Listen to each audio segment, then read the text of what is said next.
Hey guys, Sugar John coming at you with another Awaken Chaos Era video, guys. So today's video is going to be a very quick one. I'm going to try to keep it under 10 minutes if I can. We're just going to go over a couple of the updates and a couple of the feedback and the feelings that I've heard from the community. And I kind of wanted to take a second and kind of just generally address them because I've had a lot of people come into my stream and kind of, bring up a few things and talk about certain topics that people found controversial. One other thing to bring up is, I go around, I watch a lot of other streamers that are playing this game. I'm absolutely loving it. I hope you guys are loving it too. And I hope by kind of the updates I give you guys today, it helps you understand why this game will have the potential that it has. All right, so let's talk about it. So first things first, as you guys can see here, the display screen has changed just a little bit. As you've seen on all my video intros, we usually start at this screen. You notice that the barkeep over here is looking like a real mean Santa, and we got the Christmas holiday spirit coming into play here, which is awesome. As of recording this video, it is 12/16. Santa's going to be coming down the chimney in like 9 days. So I do like that visually. They're trying to get the festive system going on. That's awesome. I'm sure for a lot of people, they really appreciate this. But let's go ahead and get into what I wanted to talk about today, and that's going to be the update that they released today. So as you can see here, now this information can be found on Facebook. It can be found, I believe, on Twitter as well. And I'm actually pulling it up from the official Discord. The link will be down in the description down below. So you may want to just have to go down there, highlight it, copy, paste, and that way you can go ahead and get an invite into the Discord for the official Discord. Also, you could always go to my server. I'm going to be linking to the patch notes and making a separate tab in my Discord server. So that way, anytime there is an update, it'll get pinged in there. So if you don't want to go and be a part of the official server or whatever the case may be, you at least will have another resource to go find that. So something I wanted to bring up and that I was super excited about. Now notice here, guys, we have game updates and we have dungeon adjustment updates. Now, these are pretty big deals in here. I'm going to move this right over here so that way I can see this a little bit better. This is the reason why I feel like this game is going to be successful. So we're going to talk about a couple of things, and I feel like some of you are going to get a little triggered by it, and you may not be happy about it, but this is how you know they're listening. So 1, hero balance adjustments. Ztlin, the curse effect cannot be dispelled now, nor can it be extended. So one of the big glitches that was going on in the game is people were going into the guild boss and they were using Ztlin and Abaddon, and they were just extending it, and then until they wipe, and then all the damage they did would then get doubled, essentially, right? Because Ztlin has this amazing curse ability. I do not like that cannot be extended. I feel like that was a big, we took a little bit too much advantage of this. We kind of cheesed it a little bit. And they noticed and they fixed it because, who wants to play a game that's just easy? If you have a really, really easy game, you're going to get bored. So I'm glad they fixed that. Now, Ghajar, I am actually in the process of building my Ghajar in here. Let me put this away for 2 seconds and I'll show you. So I'm going to be interested to see what happens with my Ghajar here, like how he actually plays out. So I'm trying to work on building an actual poison team, and currently I'm about to go farm the rest of his abilities. I just finished farming all of Gbeg's, and now I'm going to go farm Ghajar's, get his abilities up, and then we're going to try him in a poison comp. And as you can see, I also have Santa's down here that I've been working on as well. I think I got her glyphs all done, almost all done. I want to get her glyphs up to at least level 4, and then I got to get her abilities up as well, so I can really play with the potential poison team. But anyways, they did change Ghajar's abilities here, and as you can see, they modified the Viper's potion from applying poisons to all enemies to applying poison to the remaining enemies. So that's because when he would attack, essentially what would happen is you target a character, the target character would get 2 poisons, and then everyone else would get a poison. So this way it balances out. I'm okay with this. Doesn't bother me. I don't think it's going to really affect my strategy. I think it'll be fine. Modified venom influx from reducing the target's attack to reducing the target's resistance. I don't know. We're going to have to see how that really plays out. That reduced target's attack, it's pretty good. Target's resistance, that's kind of fine. It gives you more of a chance where you don't need as much focus on your characters once this lands to actually go in and land the poisons. We'll see how that plays out. The biggest thing is Blackhorn. So you guys all know, I did the tier list with Chosen, and we've talked about like Blackhorn a lot on stream because people are asking me like, well, why are you using Connor, John? Like, why don't you use Blackhorn? You bought the Magic Pass and you got him. And I was like, well, he's a crappy healer. He's not good. His ability, for one, his ability for his heal, for his ultimate, was based upon your teammates' champions, not his max HP. That's been fixed, which is awesome. For two, Totem will now purify a negative effect of all team members at the end of each turn. So literally, you throw down a Totem, and now it'll be a constant cleanse. Okay, this is perfect for like Ash Magistrate. Like literally, I feel like they just made his kit better to make him hit and work well in Ash Magistrate because it's a fire boss and he's water affinity. Also, Nature's Revival removes the purification effect and reduces the cooling time by 1 turn, which is cool. So, I mean, overall, they really made his kit kind of viable. Now he is a viable healer. So from telling people like, no, don't go build Blackhorn, he's crap. Now I'm like, yeah, you should go build Blackhorn. You need to have him as a backup for your Connor as well. The next thing is Valeria. Now, I love Valeria. She's my girl. I use her in a lot of my comps. She does a lot of damage for me. She's AoE damage dealer. She reminds me somewhat of Venus from Raid Shadow Legends, which was my first Void Lego in that game. So I got a little bit of personal investment here in Valeria. So I was really happy to see, because I felt like the lifesteal ratio was really bad. And you can see here, like, they noticed. We all talked about it. We brought it up to the devs. And they adjusted it, and they're doing these adjustments, and they're not making the characters go from like okay to broken. Like they're adjusting things adequately to where the character becomes, maybe a little bit more beneficial, but not broken. So I do love how the devs are really taking a lot of time and thought into this and really taking our input to know, okay, well, this is something that actually needs to change. Because, yeah, they increased her lifesteal, and then they decreased the amount of life that she sacrifices for her A3, because you're running into, like it says 30% here. I believe that because I could use that ability a few times, and poof, I'd have no life whatsoever. So I am happy they adjusted this. Now, Mary, I know a lot of people are going to be really, really, really upset about Mary's change. But guys, it's okay. It's worth it. She's an elite character, so this is totally justified. Change the ability protector from grants all team members 1 stack of invincible for 2 turns to 1 turn. That's awesome because, I mean, she's an elite, guys. We can't have a broken elite. I mean, we could, but we shouldn't. We really shouldn't. The other thing about this is also you can go get Celestial Cane. He'll do kind of the similar package for you.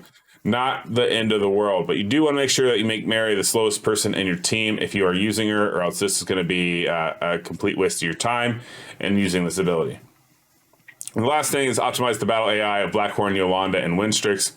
That's whatever. The AI, it's going to take a long time to get the AI down correctly. I feel like it's not something that just happens overnight.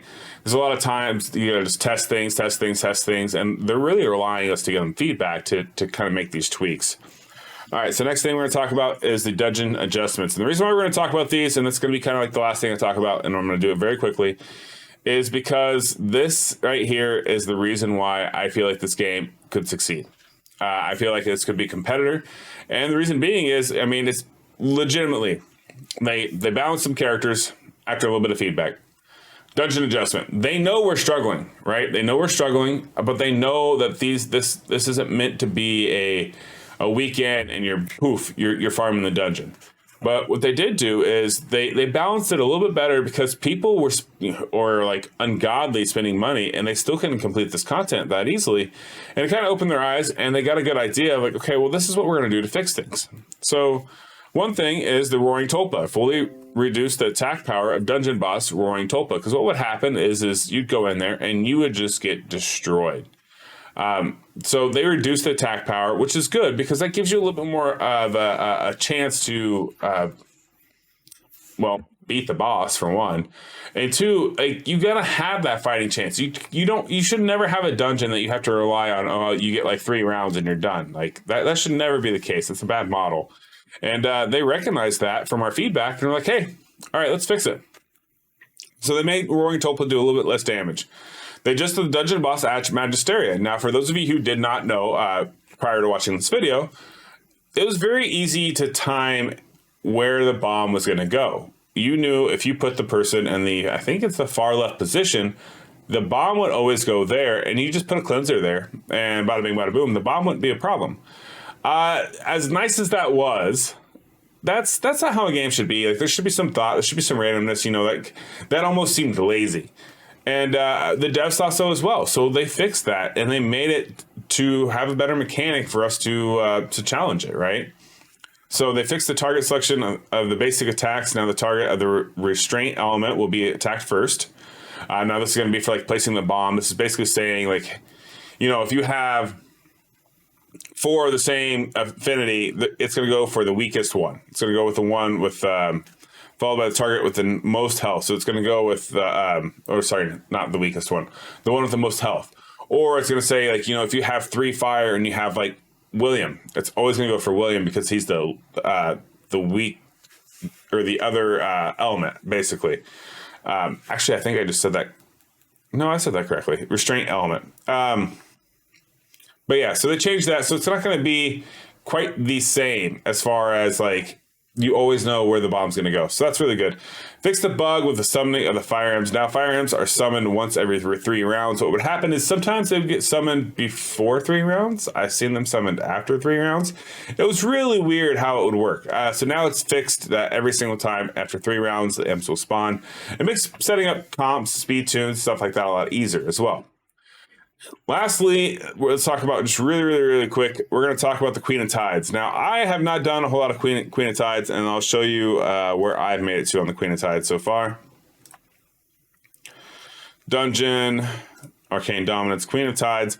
I am on like stage 7. The only set in here that I really want to get is like the Warrior set. Curse set wouldn't be terrible to have.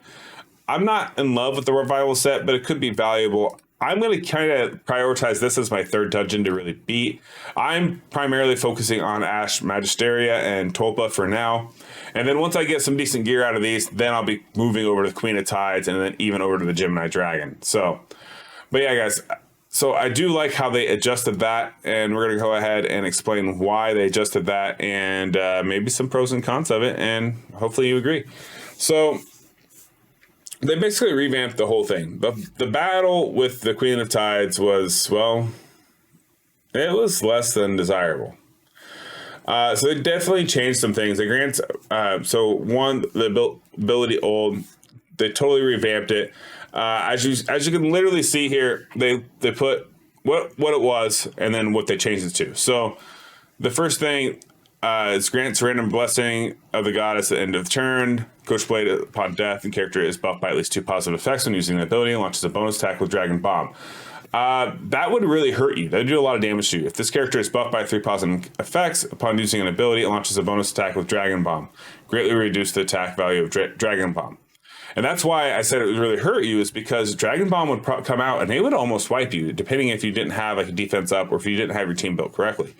So they did notice that, and they reduced that, so that way they still give you a fighting chance. I like that. Now, as you see here, they have a lot of other abilities that they procced or that they changed here, like steals one of their positive effects, and instead now it's going to apply 1 random blessing to the goddess, to this character. So, you know, they did a little bit of tweaking here and there, but it makes the Queen of Tides feel like a totally different dungeon. And it makes it more interested for you to say, oh yeah, I'm going to go play this now, or I'm going to go and get invested in this, because they have adjusted it to make it better. Now, a couple other quick things that we're going to note on is they optimized the rules for resetting the points in the arena. I don't know what this means. I really don't.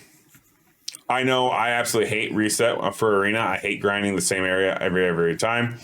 I think what it should be is, you know, you get into gold, say you make it to gold 1, reset happens, you go to gold 2. And then you go back up from there. You know, I hate the grind for the arena. I feel like it's not balanced at all. So I'm interested to see what happens with this rules for resetting the points in the arena and reducing the score drop for weekly resets and seasons resets. Also, they did the damage that causes the target's max health percentage and endless trial effect was modified to the current health percentage damage. Just the ability icon of Mary and Evelyn first on. That's kind of like that's just a UI visual glitch. They had a bug that would allow you to buy gear multiple times in the arena store. Now that's been fixed correctly. I mean, you should always have everything work as intended, right, guys?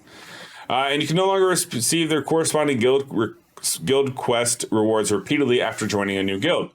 What was happening there is a lot of people would leave a guild, come back, and keep going through. So they fixed it, which I think is good. I mean, it shows that they pay attention and they notice these things, and they know that that's a bad mechanic to have in a game. So they patched it. So I'm very happy that they did do this. And then lastly, the hero rating function that appears after clearing Arcane Dominator will no longer pop up repeatedly. I don't know about you, but that was very annoying. I would have that constantly, like with William. He'd do a run and say, hey, how did he do? And then I'd click and it wouldn't go away. Or I'd do another run and then they'd ask again. Like, I just voted on this. Don't ask me again. So I'm glad they fixed that. That's just something that's kind of a little bit annoying. Also, they reduced the trigger probability of the party of 3 in Arcane Dungeon. I don't know about you guys, but those seem like they just popped off all day, every day. And they're not bad. They're very good. They're very helpful. You come in here, and I think I just opened all mine, but most of my 6-star legendary gear came from those, let's go into gear management here. Like this one. I got this one today from the chest. They're very helpful. But I do feel like they kind of spam it a lot. It is a lot of them throughout the day, which they are helpful. But then you say you're AFK for a few hours and you come back, and now all your messages, like all these would just be blown up with you missed them. Stuff like that's kind of annoying. But they're taking that into consideration, and they're not they're not pushing it on us. They're not forcing it down our throats, but they're taking their feedback and really making it their own, which is great because global launch is coming right around the corner. So the more that feedback that we give them, the more benefits and increases of the gameplay and everything else that they can do, the better off we are. And for those of you who haven't made it to the Discord yet, this is literally since the game launched, all these adjustments have happened. Which is huge. Like, the game's only been out for a little over 3 weeks, and we've had all these updates already. And yeah, I've kind of failed at covering a lot of them, and moving forward, I will. I'll start covering more and get more vocal about them and letting everybody know, because I know a lot of people did not know about these today. So moving forward, I'll do a better job of reporting it. But yeah, I'm happy with it. I think that they did a good job with the update. I'm happy that they're taking our feedback and they're making adjustments. They may not make the best adjustments. They may not be perfect, but you know what? They're trying, and they're willing to work with us to make this game better. And that's what I like to see, and that's what I like to hear. So hopefully if you like today's video, if you have thoughts of your own about the update, about something that's going on in the game, please leave me a comment down below. I'd love to hear your feedback. And yeah, that's going to be it for you guys. I hope you guys have a good rest of your day, and I will see you on the next one. Peace.